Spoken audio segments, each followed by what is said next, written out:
The sun hung low over the vast Texas plains, casting a golden glow across the dusty ranch. Hank, an old rancher with weathered hands and a quiet soul, was mending a fence on the edge of his land. It was just another day in his solitary world, filled with the hum of cicadas and the rustle of dry wind. As he wiped the sweat from his brow and turned to head back to the house, he noticed a small figure standing at the front porch. Curious and cautious, he approached slowly. There, barefoot and trembling, stood a little girl no older than 7 or 8. Her dress was dusty, and she clutched a worn-out stuffed rabbit tightly to her chest. Her face was tear-stained, her eyes red and swollen. She looked up at Hank, her voice barely more than a whisper. "My mama died today. Can I spend a day with you, rancher?" The world seemed to pause. Hank, a man hardened by time and silence, felt something shift inside him. He wasn't used to visitors, let alone one so small and broken. For a moment, he didn't know what to say. The pain in her voice was raw, and yet there was something incredibly brave in her question. A simple plea from a child looking for comfort, safety, something familiar in the face of unimaginable loss. He didn't ask questions. He didn't offer platitudes. He just nodded. That single gesture said more than any words could. It was the beginning of something neither of them could see coming. A quiet agreement between a grieving little girl and a lonely old man. One seeking refuge from a world that had just collapsed, and the other unknowingly ready to open his heart again. As Hank led her inside, the porch door creaked shut behind them, sealing in a new chapter that neither had expected, but both desperately needed. The air smelled like old wood and warm bread, and as the girl sat down on the porch swing with her rabbit, Hank realized this might just be the first real company he'd had in years. And though he didn't know it yet, that day wouldn't be the only day they'd spend together. It was just the start of forever. The morning light spilled over the ranch like a warm blanket, stretching across the fields and into the old wooden house. Hank had woken early, like always, expecting the usual silence, but today, there were soft footsteps behind him. The little girl, still holding her stuffed rabbit, wandered into the kitchen, her eyes brighter than the night before. He made her scrambled eggs, the way his late wife used to, light, fluffy, with just a touch of salt. She ate quietly at first, then smiled and said it tasted like love. Hank didn't say anything, but he felt it deep in his chest. After breakfast, they walked outside. The sky was endless, blue and open, and the air smelled of hay and sunshine. Hank showed her how to feed the horses, and she giggled when one nudged her hand, licking at the oats. She ran after the chickens barefoot, laughing, her sadness momentarily forgotten. Hank watched her, the corners of his mouth lifting into the first smile he'd had in a long while.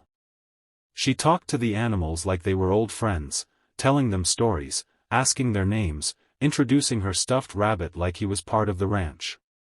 Hank noticed how gentle she was, how she carried a kind of hope even in the middle of heartbreak. Later, they sat on the porch swing, sipping cold lemonade. She looked out at the hills and said softly, "Mama used to tell me stories about a kind cowboy who lived right over there. She said he once helped her when nobody else would." Hank looked at her, surprised. She went on. "She worked at a diner. Said you drove her home one night in the rain when her car broke down. She never forgot that." Hank stared out at the hills. That night was a blur, just another time he did what felt right. He hadn't thought much of it since. But to Maria, her mother, it had mattered. It had stayed with her. And now, her daughter had come, carrying that memory like a map straight to his door. He felt something stir, guilt, maybe, or fate. He didn't remember the moment. But she did. And somehow, it had brought them both here. The sun had long dipped behind the hills, casting the ranch in a soft amber glow. Crickets began their nightly song, and the stars blinked to life one by one. On the porch swing, Lila slept soundly, curled up with her stuffed rabbit, her face peaceful at last. Hank sat nearby, sipping his coffee in silence, watching the gentle rise and fall of her chest. The night was quiet, but inside him, something had begun to shift, something old and tender, waking up again. Wanting to carry her inside without waking her, Hank gently reached for her small backpack to bring it in ahead of time. As he lifted it, the zipper tugged open slightly, and a folded paper slipped out. Curious, he picked it up. The handwriting was shaky but familiar. He unfolded the letter, and the words nearly stopped his breath. "If something ever happens to me, take Lila to Hank. He'll know what to do." Signed, Maria, waitress at Mel's Diner. Hank's hands trembled. His weathered eyes scanned the note again, as if making sure he'd read it right. Maria. He hadn't seen her in years. A scared teenager with no umbrella, standing outside a broken-down car in a thunderstorm. He'd given her a ride, made sure she got home safe, even gave her a few bucks to buy groceries. He never asked for thanks, and he never expected to see her again. But she remembered.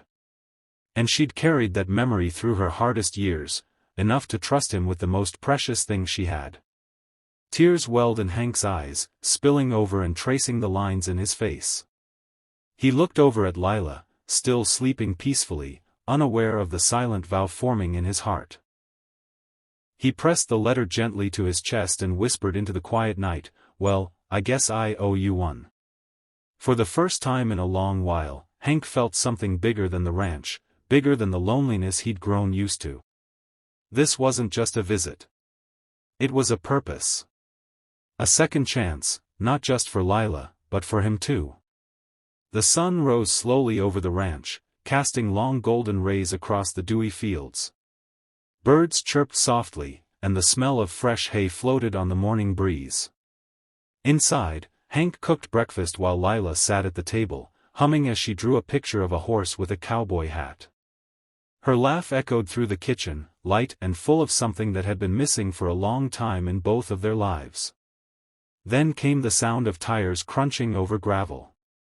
A small silver car pulled up to the front gate, and a woman stepped out, dressed neatly with a clipboard in hand and a warm, understanding smile.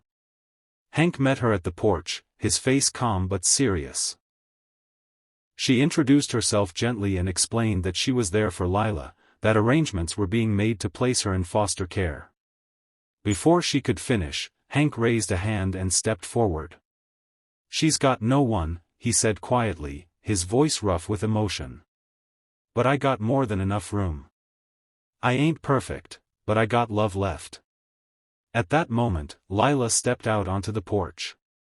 When she saw the woman, her smile faded, and she ran straight to Hank, wrapping her little arms tightly around his leg. "I don't want to go," she whispered. The social worker looked at them for a long moment, this unlikely pair, bonded not by blood but by something deeper. Then she smiled softly, tucking her clipboard under her arm. "Well," she said, "let's start the paperwork." Hank knelt down, facing Lila eye to eye. He took her tiny hand in his calloused one, his voice gentle but firm. "You don't have to spend just a day, sweetheart. You can stay forever." Tears welled up in her eyes, and she nodded, burying her face in his shoulder. He held her close, the porch bathed in golden light, as if the morning itself was blessing the moment. And just like that, the ranch, once so quiet, so still, came alive with something new. Not just laughter, not just purpose, but family. A year passed, and the ranch was no longer just a stretch of land, it had become a home filled with laughter, love, and second chances. The old fences had been painted, wildflowers now lined the path to the barn, and the porch swing creaked not with loneliness, but with joy. The once quiet mornings were now filled with giggles, the patter of little boots, and the soft whinnies of ponies. Lila, now brighter and braver, rode her favorite pony around the field in denim overalls and a floppy wide-brimmed hat almost too big for her head. She sat tall in the saddle, one hand waving as she yelled, "Look, Grandpa Hank." Her smile was wide, fearless. From the porch, Hank rocked gently in his chair, a glass of lemonade in hand, his heart fuller than he ever thought possible. He waved back, eyes crinkling with pride, the pain of the past softened by the healing power of love. He'd never expected to be a grandfather, but life had given him the honor through a twist of fate, and a little girl who changed everything. Inside the house, above the mantel, hung a framed letter, the one Maria had written. Next to it, a photo of her and Lila, smiling together. It reminded Hank every day that small kindnesses never truly disappear. They ripple, they return, and sometimes, they plant roots that grow into forever. As the sky turned a gentle orange and the sun began to set once more over the hills, the wind carried laughter across the fields, laughter that had once been missing from this place. And as the screen fades to black, the voice of the narrator gently echoes. Kindness may be forgotten by the giver, but it can echo for generations.